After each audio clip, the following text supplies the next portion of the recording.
Perkenalkan, nama saya Maria Lourdes Pawe dengan NIM 230114008 dari semester 4 kelas E. Pada video ini saya akan membahas terkait dua topik.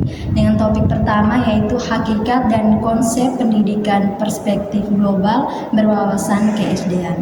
Jadi pada topik pertama ini akan dibagi lagi beberapa materi. Yang pertama hakikat pendidikan perspektif global berwawasan keSD-an, dan materi yang kedua yaitu konsep pendidikan perspektif global berwawasan keSD-an.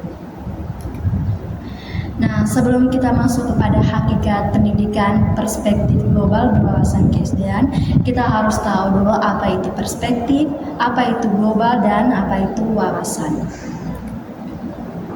Nah, untuk pengertian dari perspektif, global, dan wawasan, ada menurut Kamus Besar Bahasa Indonesia, perspektif merupakan sudut pandang manusia dalam memilih opini atau pendapat dan kepercayaan mengenai suatu hal. Nah, sedangkan global artinya secara keseluruhan mengenai suatu hal, berarti meliputi seluruh dunia ini. Nah, sedangkan wawasan yaitu cara pandang atau cara berpikir seseorang tentang suatu objek. Nah, kita sudah mengetahui pengertian dari perspektif, global, dan wawasan. Oleh karena itu, hakikat dari pendidikan perspektif global berwawasan keSD-an adalah suatu cara pandang atau cara berpikir seseorang terhadap suatu masalah maupun kejadian ataupun kegiatan dari sudut kepentingan global, yaitu dari sisi kepentingan dunia maupun internasional. Oleh karena itu, sikap dan perbuatan kita juga diarahkan untuk kepentingan global. Artinya bahwa bagaimana ketika ada suatu masalah ataupun kejadian yang terjadi di sekitar kita, kita pun turut berpartisipasi,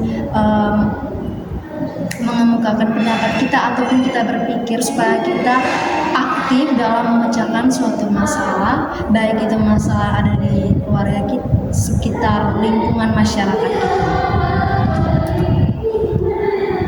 Nah, berbicara tentang pendidikan, berarti di dalam pendidikan ada seorang pengajar dan seorang pelajar. Nah, penting bagi guru, seorang guru dalam menanamkan nilai-nilai kebaikan kepada peserta didiknya, yaitu guru sebagai komunikator atau penghubung antara peserta didik dengan dunia luar. Jadi ada interaksi. Peran guru ini sangat penting supaya siswa ada interaksi bukan hanya di dalam lingkungan sekolah saja, melainkan juga di luar lingkungan sekolah dalam kehidupan sehari-hari siswa. Nah, untuk itu seorang guru hendaknya dia perlu tahu dan perlu peduli terhadap kejadian ataupun kegiatan yang terjadi pada lingkungan masyarakat, baik itu lokal, nasional maupun internasional. Lalu guru juga perlu proaktif dalam mencari informasi-informasi ataupun isu-isu global yang terjadi di sekitar. Nah, lalu yang berikut, guru mampu menyeleksi informasi sesuai dengan kebutuhan budaya Indonesia. Jadi bukan hanya isu-isu global yang datang langsung saja, tapi guru perlu menyeleksi supaya mampu mengajarkan kepada peserta didik bahwa masalah apa yang perlu diselesaikan atau masalah apa yang perlu dibincangkan. Oke, baik, berbicara tentang global berarti ada kaitannya dengan globalisasi. Nah, globalisasi ini merupakan proses strukturisasi, reformasi proses pembaharuan, dan industrialisasi yang berkaitan dengan gerak pembangunan Indonesia. Jadi globalisasi berkaitan dengan pembangunan struktur-struktur yang ada di Indonesia. Serentetan proses ini juga terbuka baik secara sistem ekonomi dan perdagangan bebas serta era reformasi dan teknologi canggih. Nah, untuk perspektif global, perspektif berarti sudut pandang. Nah, global berarti yang berkaitan dengan seluruh dunia. Jadi ketika perspektif global ini diajarkan di sekolah, maka guru dan siswa bersama-sama menyelidiki sesuatu yang berkaitan dengan isu global dan mengembangkan perspektif mereka. Jadi guru memberikan masalah, bukan berarti masalah yang berat, tetapi intinya siswa mampu mengembangkan perspektif atau sudut pandang mereka. Mereka bisa mengembangkan opini mereka. Nah, yang berikut, pendidikan perspektif global berwawasan keesdian ini masuk kepada konsep atau materi yang kedua, mengatakan bahwa pendidikan perspektif global berwawasan keesdian juga merupakan cara pandang bagi yang ditimbulkan karena kesadaran bahwa hidup dan kehidupan itu suatu kepentingan global yang lebih luas dan mempromosikan diri individu sebagai bagian dari dunia. Artinya bahwa arti dari konsep ini mengatakan bahwa kita merupakan bagian dari dunia ini dan kita perlu berpartisipasi untuk kepentingan global.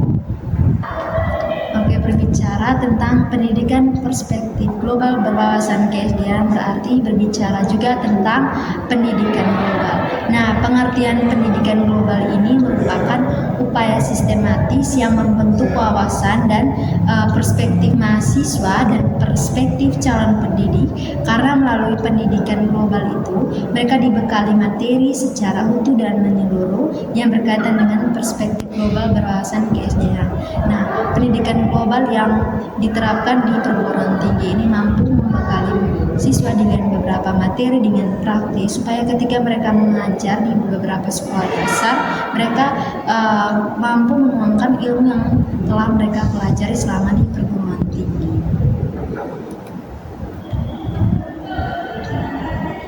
Nah, adapun konsep pendidikan perspektif global berwawasan keesdian yang dikemukakan oleh Lawrence Peters pada tahun 2011 yang mengatakan bahwa pendidikan perspektif global berwawasan keesdian memfokuskan pada hubungan internasional yang dihubungkan dengan interaksi sosial, hubungan sosial, studi perdamaian yang menghubungkan ide-ide dari resolusi konflik sosial, berpikir global tentang geografis, sejarah kewarganegaraan, maupun berpikir tentang kesadaran global. Jadi menurut Lawrence Peters ini bahwa ada interaksi sosial dari bidang geografi, sejarah, kewarganegaraan maupun tentang kesadaran global. Nah, adapun tujuan pendidikan perspektif global berwawasan keesdian menurut Hopes tahun 2012. Nah, tujuannya yang pertama yaitu pendidikan perspektif global berwawasan keesdian memberikan pengalaman yang mengurangi rasa kedaerahan dan kesukuan melalui pemilihan media tentang relativisme budaya. Artinya bahwa dengan penerapan pendidikan perspektif global di sekolah dasar, bahwa kita bukan hanya belajar tentang dunia atau permasalahan global yang meliputi seluruh dunia, tetapi kita belajar juga tentang pengembangan atau pelestarian budaya yang ada di daerah kita. Lalu yang kedua, pendidikan perspektif global berwawasan keesdian ini memberikan pengalaman dan mendekatkan diri dengan keragaman lokal melalui metode diskusi tentang relativisme budaya dan etika.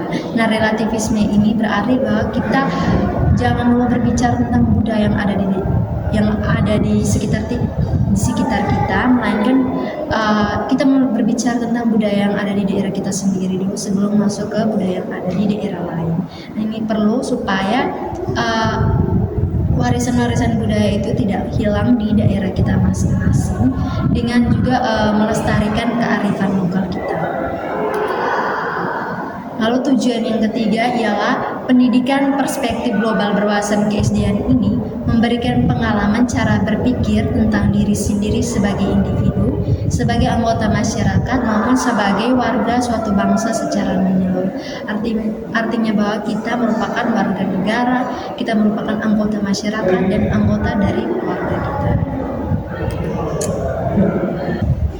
Topik yang kedua yang akan saya bahas ialah dimensi manfaat Tujuan dan masalah pendidikan perspektif global berwawasan KSDN. Nah, pada topik yang kedua ini juga akan dibagi lagi pada 4 materi. Yang pertama, dimensi pendidikan perspektif global berwawasan KSDN. Materi yang kedua, manfaat pendidikan perspektif global berwawasan KSDN. Yang ketiga, tujuan pendidikan perspektif global berwawasan KSDN. Dan yang keempat, masalah pendidikan perspektif global berwawasan KSDN. Yang pertama, dimensi pendidikan perspektif global berwawasan KSDN. Nah, pendidikan perspektif global berwawasan KSDN erat hubungan dengan cara pandang terhadap suatu masalah kehidupan dunia dan fenomena yang ada dirasa semakin sempit. Nah, hal ini disebabkan oleh kemajuan dalam bidang ilmu pengetahuan, teknologi, terutama pada teknologi komunikasi, sehingga dunia menjadi semakin menyempit dan merupakan bagian dari dunia yang menyeluruh. Nah, dikarenakan semakin menyempit karena yang disebabkan oleh kemajuan teknologi tersebut, maka pembelajaran IPS SD merupakan panduan bagi guru dan sekolah dasar yang karena di dalamnya mengajarkan sejarah, ekonomi, dan geografi yang mengacu pada kehidupan masyarakat Indonesia dan dunia. Nah, saat ini tidak ada satu bangsa pun yang statis dan homogen. Setiap bangsa itu berkembang karena adanya interaksi dengan bangsa lain atau kerjasama dengan bangsa lain, sehingga sistem nilai budaya dan lainnya itu akan saling mempengaruhi satu sama lain. Perspektif global bertolak dari masalah yang ada dalam kehidupan sehari-hari, misalnya mengenai masalah pendidikan, kesehatan, pengangguran, kemiskinan, dan sebagainya. Dalam kaitannya dengan budaya di era globalisasi, Maga Giansar mengajukan 4 dimensi perspektif global, yaitu yang pertama, afirmasi atau penegasan dari dimensi budaya dalam proses pembangunan budaya dan masyarakat. Pembangunan akan terasa hampa jika tidak diilhami oleh kebudayaan bangsanya. Nilai budaya suatu bangsa ini menjadi landasan bagi pembangunan suatu negara serta merupakan alat seleksi bagi pengaruh luar yang sudah tidak terkendali. Lalu yang kedua, mengembangkan identitas budaya, dan setiap kelompok manusia berhak diakui identitas budaya. Yang ketiga, partisipasi, bahwa dalam pengembangan suatu bangsa dan negara itu sangat diperlukan partisipasi dari masyarakat maupun individu. Lalu yang keempat, memajukan kerjasama antar budaya. Nah, memajukan kerjasama antar budaya ini dimaksudkan agar ada aksi dan upaya saling mengisi atau mengilhami, sehingga akan ada kemajuan dan peningkatan antar budaya bangsa.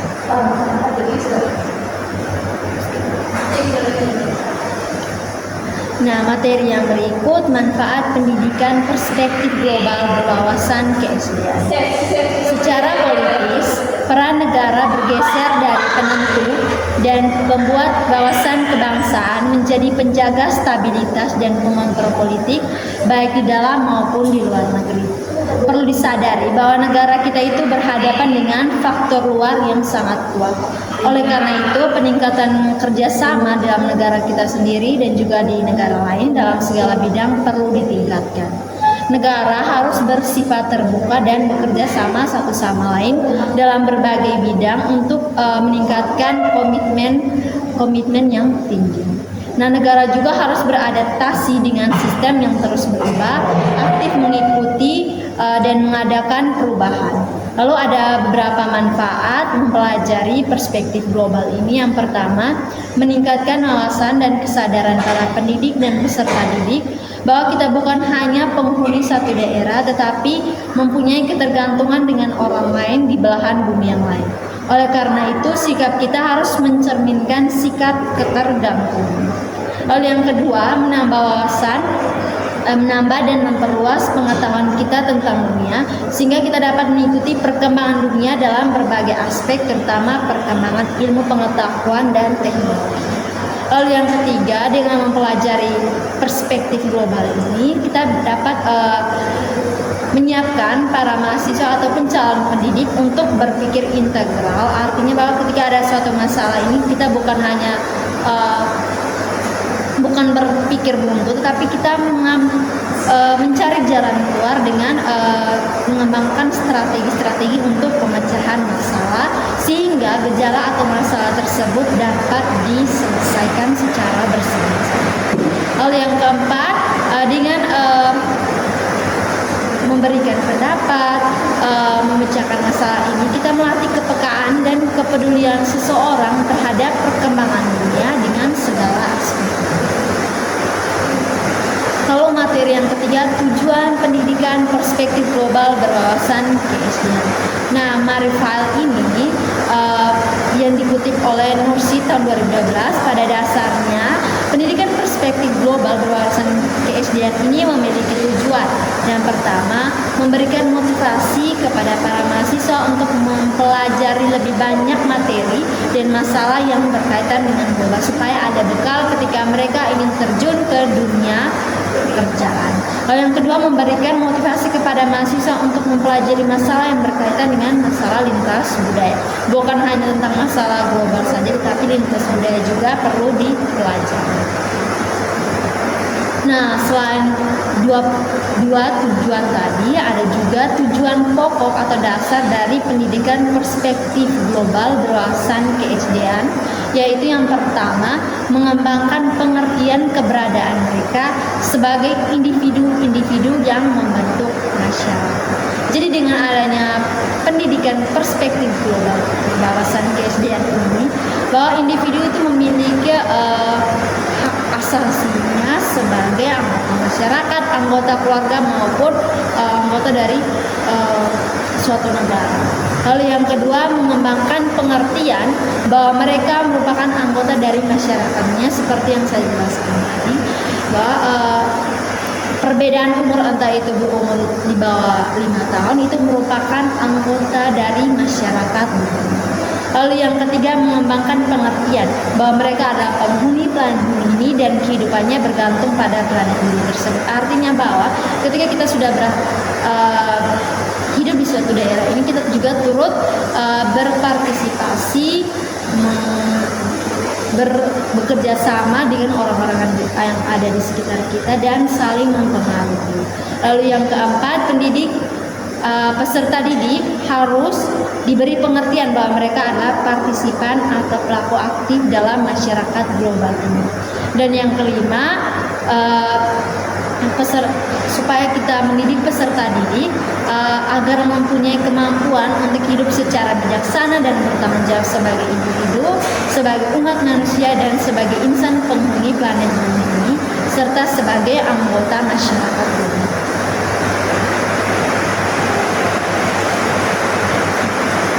Materi yang keempat, masalah pendidikan perspektif global berwawasan keSDM. Nah, dalam kaitannya dengan dimensi budaya, perlu adanya sistem keterbukaan terhadap pembaharuan yang multidimensional dan interdisiplin ini. Namun tetap menggunakan filterisasi bahwa ada nilai-nilai luhur budaya lokal yang perlu kita ajarkan dan perlu kita lestarikan dalam diri peserta itu. Nah, peran serta masyarakat sebagai warga yang menjunjung nilai moral dan bangsa itu sangat diperlukan. Nah, kenapa sangat diperlukan tersebut? Peran dari setiap warga supaya memajukan kerjasama budaya lintas negara dan saling mengisi dalam upaya peningkatan antar budaya bangsa. Nah, adapun masalah pendidikan perspektif global di bidang sejarah dan budaya. Nah, kalau di bidang sejarah ini bahwa globalisasi itu sudah berkembang pesat sejak zaman dahulu kala yang mengalami proses yang cukup lama. Diawali hadirnya seorang penjelajah dari negara Eropa yang berpergian atau menjelajah ke seluruh dunia. Nah, dia menjelajah ke seluruh dunia ini guna mendapatkan rempah-rempah. Nah, oleh karena itu sejarah sangat berpengaruh terhadap masalah pendidikan perspektif global berwawasan keSDM. Lalu untuk aspek budaya yang melekat juga ini berpengaruh pada sikap, perilaku, tingkah laku, wawasan serta gaya hidup kita sekarang ini. Hal ini terlihat pada cara kita berbicara, cara berpakaian, hingga ideologinya. Nah, masuk perubahan globalisasi tersebut berarti melalui film, lagu, makanan, dan sebagainya. Dari masa ke masa, pergeseran norma ini pun norma pun bergeser. Jadi sudah mulai filter-filter perkembangan pengaruh-pengaruh budaya-budaya Asia yang masuk, jadi pergeseran norma pun itu juga. Jadi dampak globalisasi itu sangat-sangat jelas. Lalu masalah yang berikutnya pada bidang geografi. Nah, Indonesia, letak geografis bangsa Indonesia ini berada di antara dua benua, yaitu benua Asia dan Australia, serta dua samudra, yaitu Samudra Hindia dan Samudra Pasifik. Nah, kepulauan Indonesia yang letaknya geografis ini menjadikan kekayaan laut sebagai terancam gangguan karena penangkapan ikan yang tidak terkontrol, bukan hanya di dalam bangsa Indonesia sendiri, tetapi bangsa asing juga melakukan penangkapan ikan, serta bahaya nuklir yang tanpa adanya perlindungan dari negara sendiri. Nah, tinjauan geografi dalam kaitannya dengan masalah kependudukan juga, seperti juga ada perpadatan penduduk.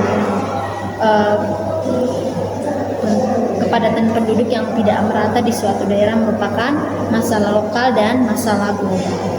Oke, sekian pembahasan materi dari saya. Semoga bermanfaat bagi kita semuanya.